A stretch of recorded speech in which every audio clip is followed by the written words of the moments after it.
تو یہاں بنی اسرائیل کو خاص طور پر عالمی دعوت سمجھ کر کے بھی اور عالمی دعوت کے راستے میں حائل ہونے پر بھی پروردگار عالم نے مخاطب کیا۔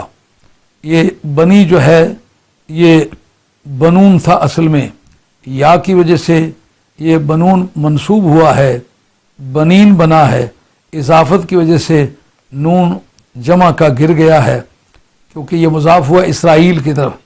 اے حضرت یعقوب علیہ السلام کے بیٹو، اسرائیل یہ لقب ہے حضرت یعقوب علیہ السلام کا، جن کی والدہ کا نام ربکہ اور باپ کا نام حضرت اسحاق علیہ السلام ہے، اور یعقوب علیہ السلام جو تھے یہ حضرت ابراہیم علیہ السلام کے پوتے تھے، اور آگے ان کی نسل سے ایک کثیر تعداد سے انبیاء و مرسلین تشریف لائے۔ اس لیے دنیا میں کثیر انبیاء علیہ السلام کا کسی کی اولاد میں ہونا یہ حضرت یعقوب علیہ السلام کا واقعی اعزاز تھا۔ آپ دو بھائی اکٹھے پیدا ہوئے تھے، ایک دوسرے کا نام عیسو تھا، جس کے تلفظ میں اہل علم کا اختلاف ہے کہ وہ عیسیٰ تھا یا عیسو تھا، ان کے نام کی تفصیلات کچھ ہوں، مگر واقعہ یہ ہے کہ یہ دونوں جڑواں بھائی پیدا ہوئے تھے۔ پہلے وہ پیدا ہوئے تھے، بعد میں یہ پیدا ہوئے تھے۔ یعقوب کے معنی پیچھے ہونے والا، تو چونکہ ولادت میں ان کی ترتیب پیچھے تھی اس لیے اس مناسبت سے ان کا نام یعقوب رکھا گیا تھا۔ جو انبیاء و مرسلین تھے ان کے بعد آپ کی اولاد میں آئے، سوائے جناب اسماعیل علیہ السلام کے کہ وہ ان کے چچا لگتے تھے یا تایا لگتے تھے، اور ان کی اولاد میں سے اکیلے جناب محمد رسول اللہ صلی اللہ علیہ وآلہ وسلم نبی اور رسول ہوئے ہیں، باقی ساری اولاد یعقوب میں سے ہوئے ہیں۔ تو جو جناب عیسو تھے یہ تمام رومن امپائر کے اور پرشین امپائر کے جو حکمران گزرے ہیں۔ علامہ رازی نے ان اللہ اصطفیٰ آدم و نوح و آل ابراہیم اس کی تفسیر کے تحت لکھا ہے کہ پوری روئے زمین کی سیادت دو حصوں میں بٹ گئی، ایک نبوت و رسالت کہلائی اور دوسرا بادشاہت کہلائی۔ بادشاہت کے دو ٹکڑے ہوئے، رومن امپائر اور پرشین امپائر۔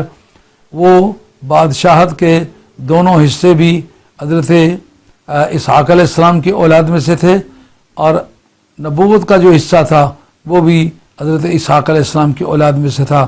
تو اللہ کریم کہتے ہیں اے اسرائیل کے بیٹو، اسرا کا معنی ہوتا ہے چیدہ، چنیدہ، برگزیدہ اور چنا ہوا شخص۔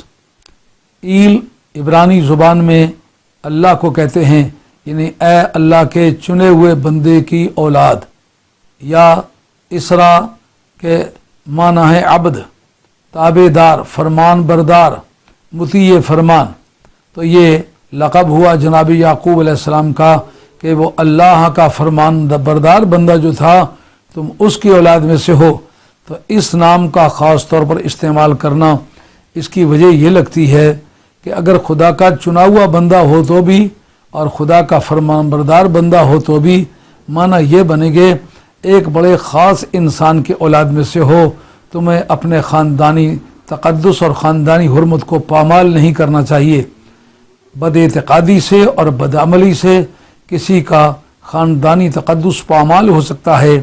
تم بڑے بزرگوں کی اولاد میں سے ہو، اس طرح کے گھٹیا کام، سچائی کو چھپانا اور جھوٹ کی پرورش کرنا، سچ کو بگاڑ تگاڑ کے پیش کرنا اور اللہ تعالیٰ کا غضب مول لینا، یہ تمہارے خاندانی نسب کے لائق نہیں ہے۔